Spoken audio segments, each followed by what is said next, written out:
Rezeki biadillah ikhwah sekalian. Rezeki biadillah. Allah bukakan rezeki. Saya cuman karena tidak enak kalau saya mau menceritakan keadaan saya pribadi ya.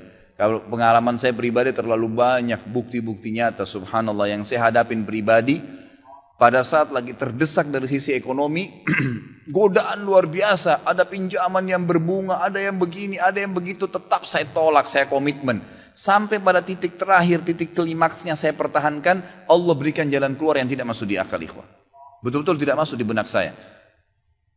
Saya ceritakan salah satunya, pada saat saya ada masalah kemarin di Kalibata. Ini untuk diambil ibrah saja. Restoran saya buka 2 tahun 8 bulan.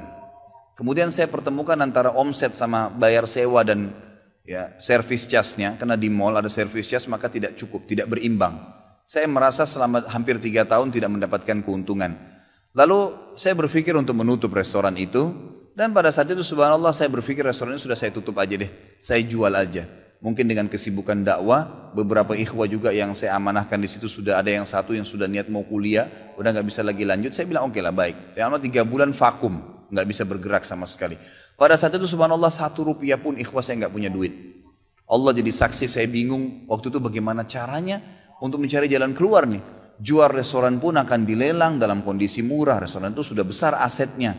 Ini gimana caranya saya nggak punya duit. Mindahin ke tempat lain butuh uang untuk sewa.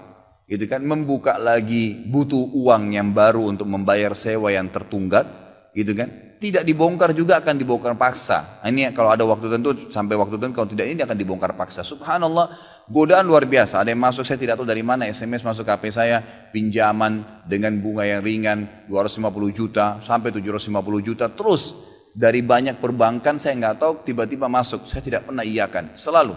Gitu kan, saya cuma berusaha ikhtiar berdoa sama Allah, tawarin kepada orang kalau ada yang mau punya saham dengan saya. Subhanallah, pas titik klimaks 3 bulan kemarin, 3 bulan tutup ya sementara, dan saya sudah berpikir mau jual pun sempat saya tawarkan belum ada yang beli. Saya tiap hari saja berdoa. Di masjid ini saya kedatangan seseorang, jemaah pengajian saya, bukan jemaah pengajian sebenarnya, dia rutin mengikuti ceramah kita ya yang diupload di YouTube dan tinggal di Paris. Orang Indonesia, orang kita tapi tinggal di sana. Datang selama ini dia selalu kalau saya punya program gali sumur diikut. Ada program kemarin badal haji ditipin uangnya. Selalu program sosial diikutin sama dia. Subhanallah pada saat lagi dia bilang sama saya SMS, Ustadz saya mau ke Jakarta, saya ingin hadir pengajian Ustadz langsung. Saya bilang baiklah kalau gitu silahkan fadhal. Selesai pengajian kita waktu itu selesai jam 9 malam kurang lebih seperti jam-jam seperti ini. Lalu kemudian dia datang sebelah saya belum pernah lihat orangnya. Lalu dia salaman sama saya, dia bilang, Ustadz saya Pak John Firdaus, dia bilang sama saya gitu. Terus saya bilang, oh iya Pak, saya belum paham nih. Dia bilang, saya yang dari Paris Ustadz. Oh antum, terus salaman lah, ngobrol-ngobrol. Sampai ke mobil gitu kan. Saya sempat kasih dia beberapa buku yang biasa saya bawa di mobil. Ini akhi mungkin antum bisa baca-baca di sana sama keluarga dan seterusnya. Sebelum berpisah, dia bilang sama saya, Ustadz saya sempat bawa teman ke Kalibata. Kok saya mau ajak makan tutup tempatnya Ustaz? Oh iya ceritanya ada tunggakan pembayaran yang belum saya bayar dari sewanya karena tidak cukup antara omset penjualan dengan ini. Oh gitu Ustaz iya. Kira-kira butuh berapa biaya? Saya bilang mungkin saya butuh sekitar 250 juta untuk memutar kembali restoran ini. Karena butuh ada tunggakan 168 dan saya harus dengan biaya operasional sekitar 250 juta. Rencananya memang saya mau buka saham kalau memang ada yang mau masuk. Dia bilang sama saya tiba-tiba ini cuma mau berpisah di sini di depan masjid ini dia bilang sama saya, Ustadz kalau Ustadz bilang saya baru saja kemarin masukin anggaran dana saya 400 juta di satu perusahaan. Kalau saya tahu saya akan ikut sama Ustadz. Ya sudahlah akhi, qadarullah nggak apa-apa gitu kan. Tapi kalau emang Ustadz mau saya coba pikirkan nanti saya pertimbangkan kira-kira berapa. Saya bilang saya akan buka saham 250 juta itu 10% dari omset antum akan ambil. Karena aset restoran sekarang 2,5 M. Baiklah dia bilang sama saya gitu. Saya pulang ke Paris ini hari Senin saya berangkat. Saya bicara sama istri, saya langsung kasih berita ke Ustadz lalu saya kasih. Baiklah saya bilang kalau begitu. Dia pulang subhanallah saya pikir ya sudahlah. Ini mungkin dia mau pertimbangkan lagi. Malamnya pada malam itu juga dia tiba-tiba SMS ke saya. Dia bilang Ustadz setelah saya musyawarah sama istri saya akan transfer ke Ustadz dengan jumlah 250 itu. Supaya bisa bergulir dan saya siap mengambil 10%-nya. Gitu kan, saya sujud syukur kepada Allah. Alhamdulillah ada jalan keluar gitu. Subhanallah saya ke Kalibata saya bicara besoknya sama GM-nya. Saya ngobrol, ini gimana jalan keluar saya sudah ada duitnya sekarang dan mau diputar. Oh udah nggak bisa Pak Khalid. Ini kan sudah 3 bulan vakum. Udah nggak bisa, harus dibongkar, udah tutup, nggak bisa lagi. Kalau Pak Halid mau pindah tempat lain silakan, atau mau buka sini kembali harus ganti nama. Baiklah, saya coba kembali kepada Allah SWT lagi berdoa, ya Allah berikan petunjuk, ada apa sebenarnya ini, bagaimana jalan keluarnya. Hati saya subhanallah cenderung untuk keluar, gitu kan.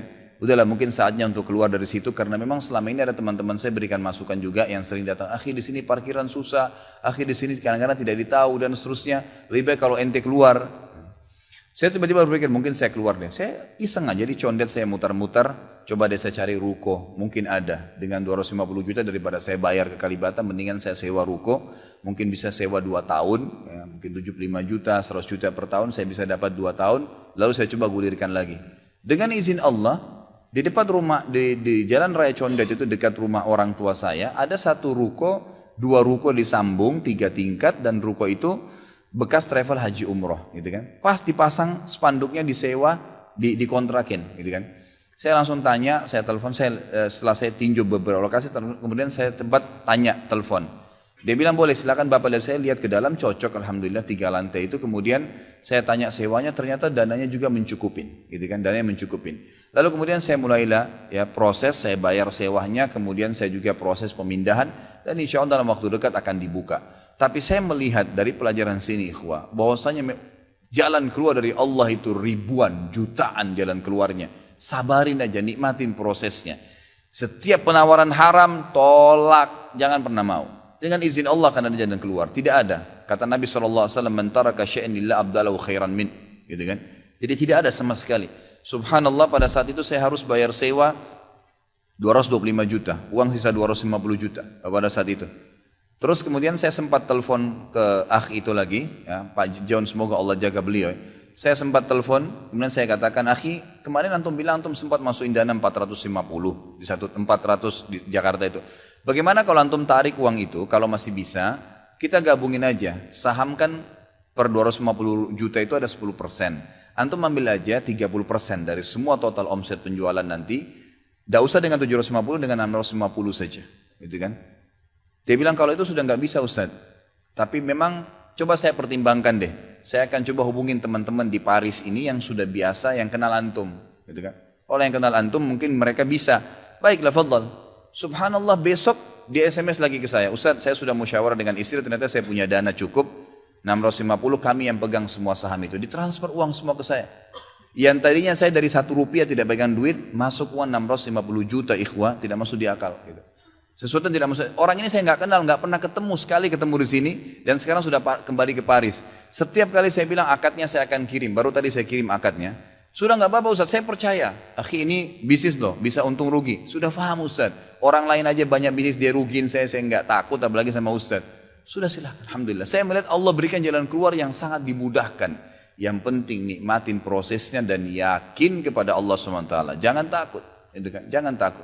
Dan ada banyak kisah seperti dalam hidup saya yang saya mungkin sebagian tidak diceritakan gitu kan. Cuma ini tadi saya buka supaya memang bisa ada pengalaman. Karena rata-rata sini karena hanya masalah kekhawatiran saja. Kekhawatiran rezeki yang insya Allah tidak akan ada masalah dalam kehidupan.